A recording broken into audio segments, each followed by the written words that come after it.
utukufu wake. Mungu wetu Alfa na Omega, ni mwanzo na mwisho wa vyote kwetu.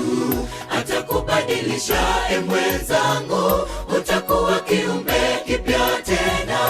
Ni nani ataitikia wito apate neema bure bure? Songa mbele ndugu, songa kwa ujasiri, kwani mambo ya kale yamepita. Mungu wetu Alfa na Omega, ni mwanzo na mwisho wa vyote kwetu. Atakubadilisha